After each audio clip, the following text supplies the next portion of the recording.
Hey, I'm Caleb with You Can Make This Too. This video is about the 5 basic tools you need to set up a woodworking shop that'll let you build almost anything. I know there are actually 7 tools on the table. We'll get into that. You can take 2 of these away and still make almost anything. But first I want to let you know that a lot of these tools are going to become Patreon contest prizes. I gave this away last month after I shot this video. I'm going to be giving this set away next month.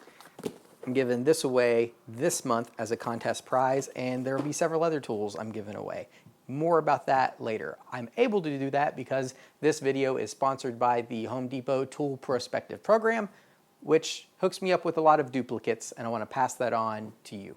So we're on the same page. I'm going to talk about why you need these 5 tools to make any project. Then I'm going to get into corded versus cordless tools. That's a hot question. The other hot question is, what tool brand should I buy? Which one's the best?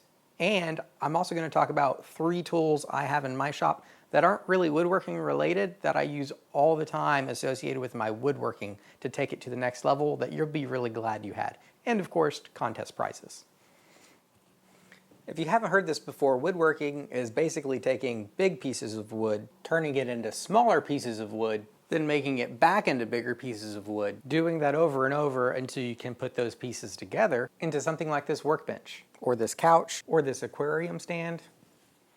I know I look really young, but it's actually been a long time since I took geometry. But if I remember right, there's only 2 kinds of lines, straight and curved. So those are the only 2 kinds of lines we have to worry about cutting to make anything, because pretty sure there's not a different kind of line you have to cut. If you want a tool that'll do both of those cuts, a jigsaw is a great tool, like this rigid octane jigsaw. Why do I have a different saw option then? Well, a jigsaw, because of the way it works with that blade bouncing, tends to make a pretty rough cut. Also, there isn't a whole lot of reference for it to stay straight. You can use a straight edge, but the straight cuts off a jigsaw aren't the straightest, but it's great for curved cuts. So enter the circular saw. As you can see, it has a longer, straighter blade, so that's going to give you a better reference for cutting straight lines. This cuts straight lines great. Curved lines, doesn't really do curves. They also often come with edge guide attachments like this one that help you cut a really straight line as well as consistent and somewhat repeatable widths. This is a miniature circular saw, and if you're just starting out and you're a little intimidated by some power tools, this is a lot less scary to use than a full-size circular saw, but honestly is just as powerful, has most of the capacity, and if you're starting with box store stuff like 2x material and plywood, this is going to handle it just fine. If you know you're only going to be cutting straight lines, circular saw, way to go. If you're mostly going to be doing curved kind of stuff, jigsaw, great way to go, and it'll handle your occasional straight lines. If it's going to be a mix of both or you're not sure, then just get both. Then you can get really good straight cuts and you can still do curved cuts.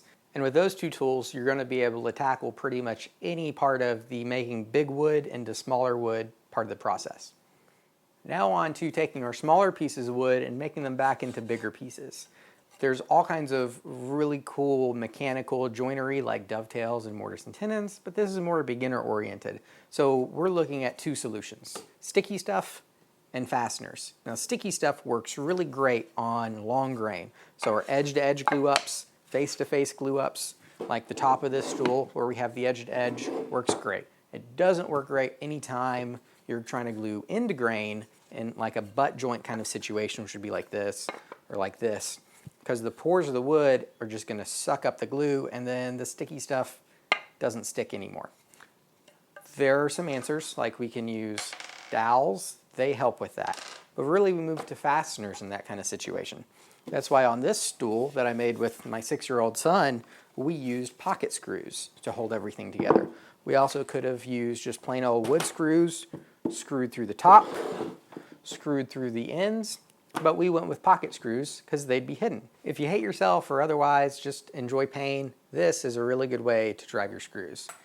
If you don't hate yourself, a much better way is a drill driver set. Why do we have 2? Can I use 1? Yeah, sure, you can absolutely use 1, but it's the 21st century. Buy a combination set. There's a reason any tool combo kit you buy doesn't have a drill or just a driver, it has a combo set. What are the differences between a drill and driver? Well, big difference with a drill is it has a 3-jaw chuck normally, and you also have these clutch options, which once it applies so much torque, the motor just stops applying torque. that helps you not strip screws. And because it has a 3-jaw chuck, you can put bits in it that are round. They don't need a hex shank. The driver, instead of having that chuck, has a 1/4-inch hex shank, which is really handy because it has this quick release function, which makes it really easy to swap stuff. More and more, we're starting to see bits that have the 1/4-inch hex shank, which is really handy, because now you can put that in your impact driver. The other thing the impact driver has is the drill has a clutch that makes it stop engaging. The impact driver, like an impact wrench, has a little hammer in it. On this already tight screw, you're going to hear that hammer work. And that action makes driving a screw so much easier and so much better. The other benefit to having two is like with my pocket hole jig here that came with a bit and a driver, you can have one in each and then alternate between drilling your pilot holes and driving your screws without having to switch bits out. So yeah, you can get away with one, but you really don't want to. And if you're really getting into the woodworking thing, next time you need some glue, do yourself a favor and just buy the gallon size. Home Depot sells these and it's so much cheaper, and so long as you keep it inside in a climate area where it doesn't freeze, it's going to last a really long time. Next up is the router, and you don't need one. You can make so many projects without a router, but if you want to expand into the realm of being able to make pretty much anything with 5 tools, add a router and it'll get you there. Most people normally think of it as doing edge treatments. I've got a round over bit in here. I used this on my couch that I made to round over the edges. You can put a chamfer bit in it to chamfer. You can use a cove bit to also do decorative edges, but it can do so much more than edge treatments. If you want to get into some of that fancy joinery without getting into hand tools, you get a dovetail bit or a fluted or straight bit, and you can start doing mortises and dovetails with a dovetail jig. You can also start cutting rabbets and dados, which really help elevate your joinery and bring your pieces to a different level. All these grooves that I have for this T-track you can do with a router. And I almost exclusively use a trim router, this trim router, the Rigid Octane, anymore. It has the power I need for almost every job. I seldom ever bring out a big router. The one thing you can start doing with a big router though is I made a flattening jig. If you want to start working with rough material and you don't have or don't want to get into a thickness planer or a jointer, with a flattening jig and a big router, I wouldn't want to try it on a small router. It's going to take you forever. But if I'm totally honest, the router is one of the few tools in the shop that still intimidates me, at least these big guys. That's why I really like leaning on the compact. So it's just so much more controllable. I'm not afraid of this thing.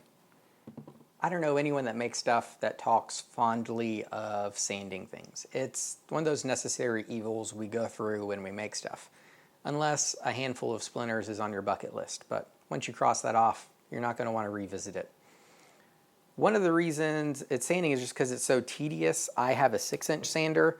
5-inch is the other common size, but once you go from 5 to 6, a 6-inch sander actually has 50% more surface area than a 5-inch sander. So if you're doing larger surfaces, it's really going to speed things up. However, it's bigger and heavier. So if you're going to do smaller work, then a 5-inch sander, being lighter and more compact, is going to have less fatigue, even though it'll be a little bit slower. Now, the other reason sanding just is dreadful is it's loud and really, really messy. So much dust. That's why one of the extra tools I threw in here is a vacuum. As you can see, this has a bag, but it only works so-so. There's still, because there's no vacuum to pull it, so you're still going to have crazy amounts of dust that you're going to breathe in. And unless respiratory illness and lung cancer are also on your bucket list, you're probably going to want to avoid those. So a vacuum, even with just your basic sanders, makes a world of difference in how much dust it picks up. I haven't done any exact tests, but I would say without this, maybe half the dust ends up in the bag. But with this, 6-hole, 6-inch sander, when I hook it up to a vacuum, I'm probably getting in the neighborhood of 80 to 85% dust collection, which is a huge, huge reduction on a whole lot less in my lungs. Now,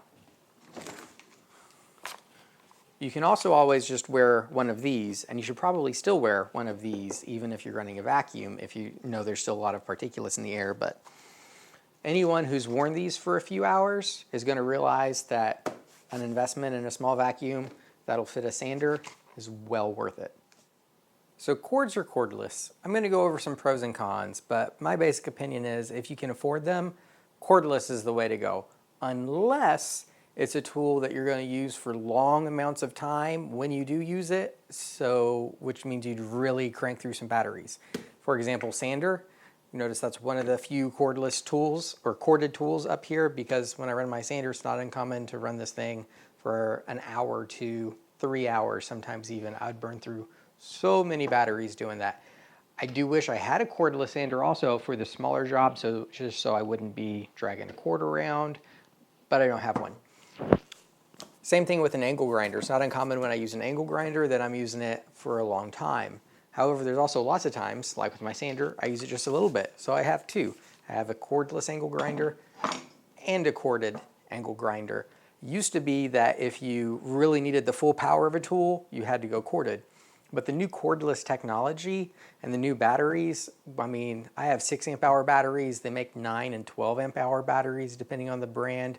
And the motor technology has come so far. In some cases, the cordless tools have more power than the 15 amp corded tools do. And as far as the tools we're looking at today, the DeWalt Atomic and all the Rigid Octane, to get those names, those all have brushless motors, which are very efficient and use less electricity and just last longer. So pros and cons. With the cord, one of the benefits is you're probably going to be able to get a corded tool cheaper than a cordless tool. There's kind of a caveat on that though. In the cordless tool realm, it's more common to buy tool only without batteries. So when you get only the tool without a battery, assuming you already have batteries, you can get cordless tools cheaper than the corded tool, but you need to already have the batteries. The other nice thing about a corded tool is, like I talked about, you don't have to worry about batteries dying. So that's obviously a plus. Also, you don't need to worry about brand continuity. With cordless tools, none of the brand's batteries work with one another, obviously, because that's a good way to keep them having you to buy their product. Totally understandable. So once you get into a cordless ecosystem, you really want to stay in that same ecosystem so you have more batteries available to run your tools. With corded tools, obviously that is an issue because you're just plugging it into an outlet and the outlet doesn't care what color your tool is. Now, the obvious downside of a corded tool is it has a cord, which means you're tethered to an extension cord or a power outlet. Now you're also dealing with issues as far as how much cord do you have, and are you having voltage drop issues, which can also turn into popping circuit issues because a lot of tools run right at 15 amps, and if you're on a 15 amp circuit and anything else is running out of that circuit, good chance you're going to be popping breakers. Not to mention, if you've used a corded tool, I know I've done this so many times, I'm sure you've hung your cord on something and then gotten stuck, and sometimes it's even been a little bit dangerous. So obvious downside. Cordless tools, obviously, the biggest advantage is you're not tied to a cord or an outlet. You're totally portable. So if you have enough batteries, you can take these, go out in the middle of a field, parking lot, wherever, and work. And as I mentioned earlier, in some cases, the cordless tools actually have more power than the corded variety because of how far the battery technology has come along. The downside, of course, is it is a battery, and the batteries are only going to last so long, and then they die. And to get more power and keep working, you either need an additional battery or wait for your battery to charge, which is why you want to stay in the same brand ecosystem. So that way, when you buy a tool, you buy a kit that has a battery, you can grow that battery collection, maybe have compact batteries for tools that don't use as much power, and then bigger batteries for tools that use more power, and have a selection to be able to keep working while some are charging. Now for a question I see pop up in Facebook groups all the time. What's the best brand? I don't think there's a best brand. That's my short answer. In my opinion, when you walk down the Home Depot tool corral and you see all those bays with pretty different colors, it really doesn't matter which one you stop in. They're all solid, reliable tools that are going to serve you well. Some of them are probably going to be better suited towards your needs though. I think there's 3 things you really need to consider when you're trying to pick a brand. And if you're going to go cordless, it is important to pick a brand because, as I talked about earlier, every brand's batteries are different and only fit their tools. So if you're going cordless, you need to pick one and stick with it. One of the first things you'll notice as you lock down and see those color coordinated sections are the price. There are price tiers that these different brands fall into. So if one's more than you want to pay, then it's more than you want to pay. Second thing you really want to think about is tool availability. What tools are available in the lineup on their platform? For example, I really like Rigid tools. I just have a favoritism towards them from when I worked at Home Depot and sold them, and I really like their lifetime service agreement. However, of everything up here, I'm pretty sure they have the smallest available tool lineup. There's quite a few tools I like to use that they just don't make, and that's a limiting factor. And for a tradesperson, if you're an electrician or a plumber, there are industry-specific tools that some of these brands make that make those jobs a lot easier that other brands don't make. So if you're going to be upgrading into very specific tools, before you pick a brand, you probably want to find out if that brand makes tools you're going to need later, or if another brand makes a brand new tool they've come out with and they're the only one that sells it, you might want to go with that brand instead. Third thing I want to talk about is use and durability, not to be confused with quality. I think all these are quality tools, and in ordinary use, you're not going to destroy them or burn them up. They're not going to just fail on you. What I'm talking about is, are you someone who's going to use your tool 8 hours a day, almost every day? And with that, are you going to be knocking it off ladders, dropping it off your truck, knocking it off your bench, that kind of stuff? Because when you start messing around with these tools and filling them, you'll see some of them are going to stand up to abuse better than others. Not that you should abuse your tools, but the more you use them, the more it's going to happen. If you are a hobbyist, just a homeowner, you're going to use your tools occasionally, but by far most of the time, they're going to be sitting in a cabinet or in a drawer or waiting on you to use them, then it really doesn't matter. Pick the price point you're comfortable with, make sure that the tool lineup is there, and if that doesn't answer it, just go with your favorite color, because none of these tools are going to let you down. Okay, 3 non-woodworking tools that have helped me so much in woodworking. First, I want to talk about the angle grinders.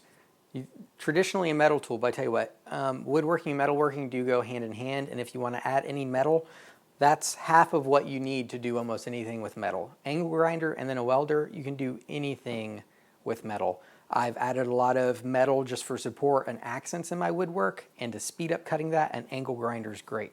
You can also get into power carving with an angle grinder, because the abrasives that work on metal work just as well on wood. So if you want to do some texturing, that's a great tool for that. There's also wood-specific attachments for angle grinders that really speed up power carving that are really cool. And it's one of those things that once you have in the shop, there's just so many uses for it. I bought an angle grinder one time because I needed to cut a lock that I lost the key to, and since then, I use it every week probably. It's absurd. The second thing is a torch. I use torches way more than I expected. I use them to do shishugibon. A lot of people use the big weed burners. I don't have a weed burner. I've done that with small torches, and it's come out pretty well on small pieces. It's great for working with epoxy. I've done quite a bit of epoxy work, and when you do that between your layers, you need to warm it up to help pop the air bubbles. Little torch has been great for that. Loosening rusted nuts and bolts on household stuff and lawnmowers, it's good for that. And with your woodwork, if you want to do a little bit of metal bending, especially once you bump up to MAP gas, you can heat up thin metal pretty quick to do basic bends. And the third one is the soldering iron, which you might be thinking, I don't plan on doing any electronics, why do I need a soldering iron? Well, one of the things I add to a lot of my projects is LEDs. And while a lot of them have like push-click systems, I've still so many times ended up having to solder those things. And because I don't do electronics either, but the soldering iron has still come in handy a lot. And one of the cool things I like about this Ryobi is it's actually dual power. It runs off battery or plug-in power, which I think is pretty sweet. But one of the other things besides adding electronics to your work is this works really well for wood burning, believe it or not. I've used wood burners and I don't like them. I actually prefer this to a wood burner because of the variable power control. Before I talk contest prizes, I want to talk about next week's video, which will be comparing the miter saw, circular saw, track saw, and table saw, which my table saw didn't fit on this table. But if you want to catch that video or the couch build that I teased the couch earlier, make sure you subscribe and also hit the notification bell so YouTube actually tells you when I publish those. Now, as far as Patreon contest prizes, this is this month, October 2019.